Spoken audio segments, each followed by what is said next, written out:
Vamos a cambiar de tema. Nosotros lo comentábamos hoy día en la mañana temprano en la radio. Usted puede tener una valoración favorable o desfavorable de la figura en cuestión de la que vamos a hablar. Pero cuando entra en el escenario político el nombre de Michelle Bachelet, se mueven las agujas para un lado y para el otro. Genera reacciones a favor y en contra, y es lo que ha ocurrido, por supuesto, con este anuncio del presidente Gabriel Boric ante la Asamblea General de Naciones Unidas, su última intervención como jefe de Estado de Chile, donde anuncia la postulación ya de Michelle Bachelet formalmente a esta Secretaría General. Hoy el candidato José Antonio Kast dijo que el presidente Boric se equivocó al no socializar antes en la nominación de la intención de nominarla, es decir, hacer este trabajo político, consultar si, para decirlo en castellano castizo, hay agua en la piscina para no. Vamos a hablar de este tema, vamos a profundizar las aristas que tiene, la implicancia, ¿es una candidata fuerte o no lo es? Estamos junto a Paz Zárate, abogada internacionalista y además profesora de la Academia Diplomática de nuestro país. Paz, ¿cómo estás? Buenas tardes, bienvenida. Buenas tardes, Iván. Lo primero, una pregunta bien fácil, pero de formular, no tan fácil de responder. ¿Es una candidatura fuerte o es una candidatura débil la de Michelle Bachelet para ser secretaria general de Naciones Unidas? Es una candidatura compleja, sí, porque lo sería para cualquier persona que venga del campo de los derechos humanos. De hecho, no hay ninguna persona que haya pasado por el rol de alto comisionado de Naciones Unidas para los Derechos Humanos y que haya saltado a la Secretaría General, porque el rol que ella tuvo en Ginebra, por ejemplo, durante la pandemia, Sí. Significa enemistarse con los dictadores, con jefes de Estado poderosos, denunciarlos, como ella hizo, por ejemplo, respecto del gobierno chino. Y sería difícil pensar que China va simplemente a olvidar que Bachelet haya hecho este reporte cuando salía denunciando elementos de genocidio respecto al pueblo uigur. Y de hecho China la ha denostado públicamente por un tiempo muy largo. ¿La ha denostado? La ha denostado a públicamente? ella personalmente, sí, para descalificar su trabajo. Ya, es interesante lo que dice Paz, porque efectivamente para la nominación de la secretaria general o el secretario general de Naciones Unidas pasa por la Asamblea General, pero pasa por el voto de los miembros permanentes, que son estos 5 países, entre los cuales está China, Rusia, Estados Unidos, Inglaterra, en fin. Y ahí uno ve en los dos polos al menos 2 oposiciones posibles. Estados Unidos, en principio, yo me imagino que para el presidente Trump, no sé si estará en el radar del presidente Trump la figura de Michelle Bachelet, pero cualquier cosa parecida a una expresidenta socialista debe ser algo no deseable. Y por el otro lado está China, donde está este informe que emite Naciones Unidas cuando ella era alta comisionada para Derechos Humanos, aunque lo hizo al final de su periodo, fue muy duro. ¿Esos son 2 países que podrían vetar su candidatura? Sí, a ver, digamos que si bien interviene la Asamblea General pero el rol de la Asamblea General, donde ella, por supuesto, su figura genera mucha amistad y simpatía, no tiene el rol principal. Tampoco los otros miembros del Consejo de Seguridad, los miembros no permanentes. Lo único clave acá es que no haya veto, que haya consenso de los 5, y ese consenso es muy difícil de obtener. Debe tratarse generalmente del nominado de un país que no tenga enemigos, que no se haya hecho de enemigos. Ya, pero Chile no es un país que tenga hoy día grandes enemigos. Claro, pero Chile es aliado de Ucrania y Rusia tiene poder de veto. Y Chile, digamos, ha sido líder en el apoyo a Ucrania entre los países del nivel mediano, tanto es así que cuando hay grandes conferencias sobre Ucrania, Chile ha tenido una de las voces cantantes. Y es quizá el país de América Latina el más jugado por Ucrania. Entonces, ahí hay un factor. Después, Disculpa, ¿sí? y una opinión de esas características que venga del gobierno de Chile, ¿está en la esfera de interés o en el radar de Putin, por ejemplo? O sea, estoy pensando en el canciller Lavrov, que tiene tantas cosas que preocuparse. ¿Se preocupa que el presidente de un país sudamericano haya dicho que la guerra de Ucrania es una invasión y que... ¿Está en el radar de una cancillería tan grande como la de Rusia? Los 5 miembros permanentes van a tener que estudiar el historial de todos los candidatos que posiblemente sean... No sé, la última vez hubo 13 candidatos a ser secretario general y entonces el file, el archivo para cada uno es todo su historial. El problema de tener a alguien, cualquiera, hombre o mujer, que venga del mundo de los derechos humanos, es que obviamente significa que ya hay una postura contraria a países que han sido condenados y por un largo tiempo. O sea, los derechos humanos en Rusia no es algo que hablemos frecuentemente, pero digamos, no existen las libertades, etcétera, etcétera. China lo mismo. Entonces, si bien son países que son potencias en cierta manera, militarmente en el caso de Rusia, económicamente en el caso de China, esta dimensión en la cual la estructura de Naciones Unidas sí se ha puesto en su contra, ellos no querrían seguramente que un secretario o secretaria general venga de ese mundo, en términos amplios. Entonces, creo que es importante mirar esto con objetividad. El factor central siguen siendo los 5. No tengo dudas que Francia y el Reino Unido probablemente encontrarán muy buena la candidatura de la presidenta Bachelet, Pero y aún si no tuviéramos el tema Rusia, y si aún si no tuviéramos el tema de China, está el tema de Estados Unidos, que él trata, todo el gobierno, el actual gobierno, el presidente Trump personalmente utiliza calificativos como lunáticos respecto de las personas progresistas. Entonces, los lunáticos, la derecha radical, la izquierda radical. Claro, entonces él no usa, él no tolera ni siquiera el diálogo con personas del otro lado del espectro. Paz, perdón, cuando llegue, porque aquí hay que entender, en la última nominación donde sale Guterres, después de varias tratativas, ¿no? Había una candidatura muy fuerte de Europa del Este, en fin, y el nombre Guterres... Le tocaba a Europa del Este. Sí, claro, y de hecho el nombre Guterres no aparecía como lo más probable ganadores de esa elección.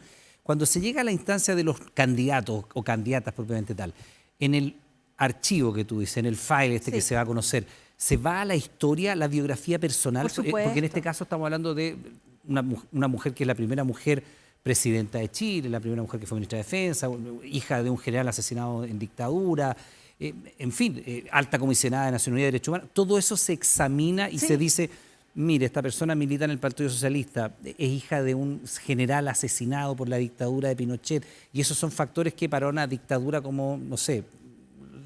Es indudable que se examina... ¿Se llega a ese detalle? Sí, toda la biografía, por supuesto, porque además los servicios de inteligencia de cada país tienen archivos en figuras tan importantes y que son candidatos a un rol tan destacado. Así que sin duda que los servicios de inteligencia de cada uno de los miembros permanentes tienen un archivo que se llama Michelle Bachelet y que lo enriquecerán. O sea, el archivo de Michelle Bachelet hoy día circula al menos en los 5 países que forman parte del Consejo de Seguridad. Sí, por supuesto, en los otros también, pero seguramente aquellos que tienen un servicio de inteligencia más destacado tendrán un archivo más gordo de la vida entera de cualquier candidato. No estamos singularizándolo en ella. Es Bachelet, pero en el caso, se trata de una figura de Bachelet. En el caso de Michelle Bachelet, hoy día los servicios de seguridad norteamericanos, rusos, chinos, franceses y británicos tienen el file que dice Michelle Bachelet y está todo su historial. Sí, y lo otro que hay que decir es que en realidad se trata de, por ejemplo, en el caso de Guterres, Portugal es un país pequeño, pero que tiene una diplomacia muy desarrollada. Entonces, Portugal se presta mucho para tomar presidencias de organismos internacionales, históricamente. Hay que tener, ojo. Sí, Costa Rica tiene ese rol, Perú en su momento, por eso se explica la figura de Pérez de Cuéllar. Y el caso de Guterres también ilustra que cuando la regla significa que se va a favorecer los candidatos de un cierto sector geográfico, la regla igual puede no cumplirse. Entonces, por ejemplo, hay una muy buena candidata, muy popular, muy energética, muy joven, quizá una figura importante para un momento tan clave como de Naciones Unidas, que es Jacinda Ardern, la ex primera ministra de Nueva Zelanda. Entonces, si bien estas cosas aún no se han declarado, estamos en bambalinas todavía, son las primeras candidaturas que se anuncian, queda todavía un trecho muy largo, entonces pueden haber candidatas muy fuertes que tengan cero enemistad. Yo no estoy diciendo que la presidenta genere enemistad, pero el rol que ella ha tenido lo hace, yo creo, mirarla con recelo de aquellos países justamente que han sido, por su ex oficina, condenados por derechos humanos. Paz, otros analistas con los que nos ha tocado hablar nos han dicho que hay ciertos países, y nos han puesto 2 sobre la mesa, China y Rusia, que en términos generales tienen un sesgo de género que aquí sería negativo, una muy alta animadversión a que una mujer llegue a ser secretaria general. Bueno, cuestión que no ocurrió nunca, pero han manifestado en círculos más bien diplomáticos, mujer en esto no. ¿Eso es verdad, es mito, ocurre? Porque la historia dice nunca una mujer ha sido secretaria general de Naciones Unidas, pero distinto es que haya países que tengan, no sé si escrito, pero más bien internalizado el tema de que no una mujer en ese cargo. Yo creo que eso es fácil responderlo cuando tú piensas en qué liderazgos han tenido esos países femeninos en áreas importantes a nivel internacional. Ninguno. O sea, perdón, para hacerlo más claro, China y Rusia se opondrían solo por el hecho de ser mujer. No, yo creo que es un factor de muchos, Por eso, pero ese es un factor que para ellos sería un factor negativo. Yo creo que no es un factor positivo, también hay un tema cultural. Ahora, si bien hay una campaña a nivel académico para empujar la diversidad en estas instituciones, entre los liderazgos, y que se estima que en general es el momento de una mujer, finalmente como se trata de un consenso entre los 5, puede no haber consenso para una mujer y que efectivamente sea un hombre. Estamos viviendo además tiempos inusuales, quizá es el momento más delicado de la organización en 80 años. Si este fuera tal vez una época más normal para el multilateralismo, quizá habría más apertura de mente. pero estamos en un momento crítico donde la estructura se está sacudiendo y por eso, por ejemplo, hoy Emmanuel Macron hizo una plegaria a que sigamos empujando el multilateralismo porque los problemas que existen en realidad son reflejo de nuestras propias fallas como Estado. Hay un discurso político a nivel nacional muy contrario al multilateralismo de parte de la ultraderecha. Y ese discurso... En Chile. En todo el mundo. Y ese discurso a nivel, por ejemplo, de política comparada, un ejemplo de eso es el presidente Trump, que hizo un discurso totalmente inusual para la Asamblea General, hizo un discurso como lo haría en una campaña, en un meeting político propio. Claro, le fue a decir en su cara, ustedes no han hecho nada y yo he terminado 7 guerras, más o menos. Cosa que es falsa. No, sí está bien, es lo que normalmente lo que hace el presidente Trump es instala estas medias verdades que ocultan una mentira entera. Exacto, entonces el discurso que él hizo es decir, ustedes, le dijo, sus países se están yendo al infierno. O sea, eso no es un discurso que se haga en la Asamblea General. No planteó absolutamente nada respecto a la organización, salvo críticas. Entonces, y creo que los demás países la tienen muy difícil. El mismo presidente Zelensky, por ejemplo, que él necesita el multilateralismo, no puede no estar en un buen pie con Trump porque necesita todavía Estados Unidos, entonces tienen que empezar a encontrar un poquito de verdad en las cosas que él dice. Entonces, por ejemplo, Zelensky dijo, es verdad que Naciones Unidas no previene la guerra. Sí, es verdad, porque no es ese su rol, no se le ha dado la autoridad para poderlo realmente ejercer esa función. La función de Naciones Unidas respecto de la guerra hoy mayormente es limpiar los restos de la guerra. Sí, eso es interesante, Paz. Y no creo que eso nos quede en el tintero, porque no solo desde la extrema derecha, hoy día nos tocó entrevistar en la Radio Universo, por ejemplo, a Eduardo Artés, candidato a la presidencia de la República de Chile, y él decía que Naciones Unidas hoy día no importa nada, que el multilateralismo está completamente superado y que de hecho el nombre de Michelle Bachelet le da lo mismo porque no significa nada que sea secretaria de Naciones Unidas. En esta Naciones Unidas, o sea, lo que te quiero decir es que el multilateralismo está siendo objeto de mucha crítica y mucho cuestionamiento en términos generales desde las polaridades políticas. Sí, claro. Y está crujiendo esa estantería bastante fuerte. Bueno, porque al transmitirse este tipo de mensajes sin explicar lo que Naciones Unidas hace efectivamente y hace bien, entonces la gente se queda con la media verdad. Y las redes sociales ayudan a propagar esas medias verdades. Entonces, yo siento que es injusto, un poquito como lo explica Macron, que se diga que el sistema no impide los desastres, pero si no se le ha dado el poder para eso. Mayormente los estados tienen Naciones Unidas para, por ejemplo, ocuparse de asuntos humanitarios, pero después que ya han tirado la bomba, no quieren ninguna condena, por ejemplo, Trump convenientemente a tirarle un misil a una lancha artesanal en el mar, que nadie sabe si tiene drogas o no. Que es una ejecución sumaria. Es una ejecución sumaria. O, por ejemplo, bombardear Irán en una operación breve, pero obviamente muy destructiva, violando obviamente la soberanía. No es que Irán tampoco sean santos o Maduro sea un santo, pero hay reglas acerca de cómo se hacen las cosas. Entonces, por ejemplo, respecto de incautar o interceptar en el mar, esa es una labor normalmente de policía. No se ejecuta sumariamente a nadie. Entonces, hoy estamos viendo un movimiento del sistema, una involución. Y eso es el desafío de quien sea elegido, que es un trabajo, hay que decirlo, una moledora de carne. En declaraciones más bien no oficiales, en conversaciones más bien en off y en círculos cercanos, se sabía que la presidenta Bachelet tenía una distancia con ir a postular a la Secretaría General de Naciones Unidas precisamente por lo complejo que es el rol hoy día y por lo poco efectivo que es hoy día. Antonio Guterres no sé cuántas veces habrá condenado los ataques de Israel en la Franja de Gaza y en la práctica no pasa nada. No sé cuántas veces Naciones Unidas ha levantado la voz para decir que tiene que dejarse entrar la ayuda humanitaria y en la práctica no pasa nada.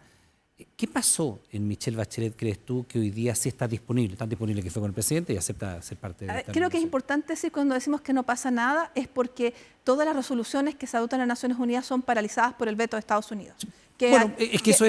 Naciones Unidas dentro de su organismo, dentro de su funcionamiento interno tiene esta capacidad de veto de 5 países y mientras eso esté así no pasa nada, porque en la práctica se emite una condena de Naciones Unidas y en la práctica por el veto no pasa nada. En los dos conflictos más graves que tenemos en los últimos años, que son Ucrania y Palestina-Gaza, el veto de Rusia y de China conjuntamente paraliza toda acción respecto de ese conflicto y por eso sigue.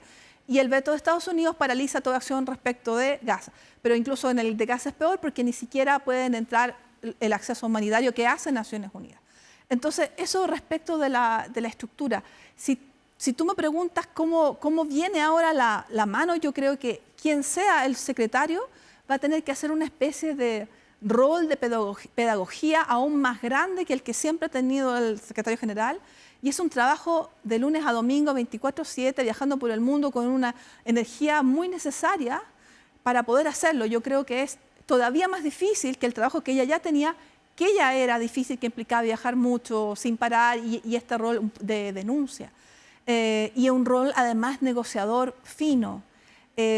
Yo creo que son habilidades un poquito de los trabajos que ella ha tenido antes, distintas a las de ahora. No digo que no las tenga, pero es complejo y creo que objetivamente por lo menos los miembros no permanentes se van a fijar en eso. No solo en la potencia de la figura que sea elegida, sino también en estas habilidades de poder entenderse con gente del otro extremo que quiere destruir el sistema. Ahora, Paz, en este escenario, con todas las dificultades descritas, la primera pregunta era si una candidatura fuerte o no lo es. Bueno, es una candidatura compleja, dijiste tú, y está bien argumentado, y me parece que quien ha seguido la entrevista entiende las dificultades que enfrenta la candidatura.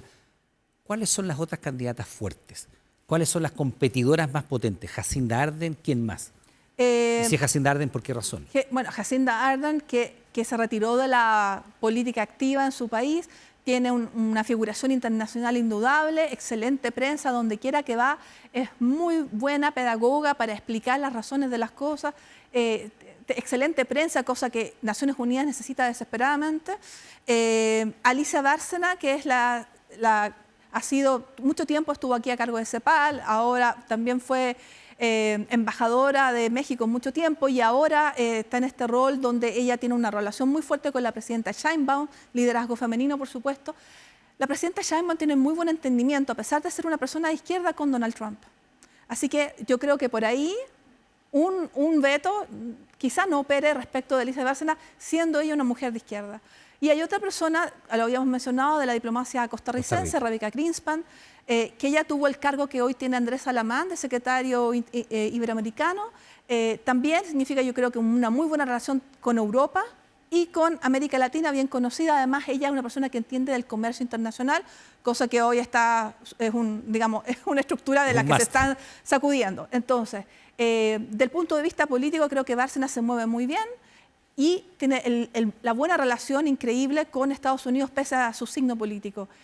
Jacinda Ardern, una gran líder sin duda, de un país pequeñito, sin enemigos, y se me está yendo y Rebeca Greenspan, que tiene el perfil como Portugal, como Perú en su momento, de países pequeños pero poderosos en términos de instituciones internacionales. Por ejemplo, otra diplomática que no creo que sea candidata, pero podría serlo, hay otra costarricense, Cristiana Figueres, que es la madre del Acuerdo de París, que ella tiene una capacidad negociadora para una situación muy difícil, que en realidad solo es personal de ella y reconocida por eso, y el Acuerdo de París tiene 10 años, muchas veces se pensó que se abandonaba, que no iba a funcionar, y ella siguió adelante. Yo creo que es una muestra del poder que tiene la negociación y la diplomacia costarricense. Antes que se nos vaya el tiempo, el anunciar esta candidatura en esta etapa del gobierno, cuando evidentemente el empujarla va a ser labor del próximo gobierno, sea de derecha o sea de izquierda, es un error, es lo que corresponde.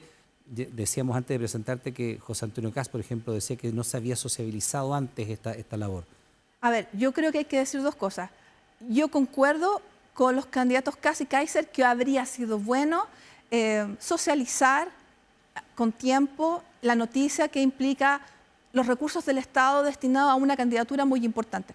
Lo mismo diría que si Chile fuera a demandar a otro país ante la Haya, se hiciera el mismo tipo de socialización porque es una decisión de Estado muy importante. Hablar con los candidatos, perfecto. ¿Un tema de unidad nacional? Sí.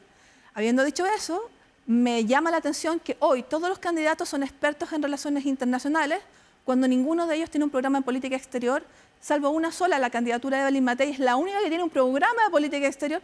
Y lo demás, no ignoro por qué razón, y me llama muchísimo la atención que en un momento en que la geopolítica se ha tomado, todas las noticias internacionales y el efecto de ellas en nuestra economía es tan profundo, nadie haya hecho un programa de política exterior salvo una candidata.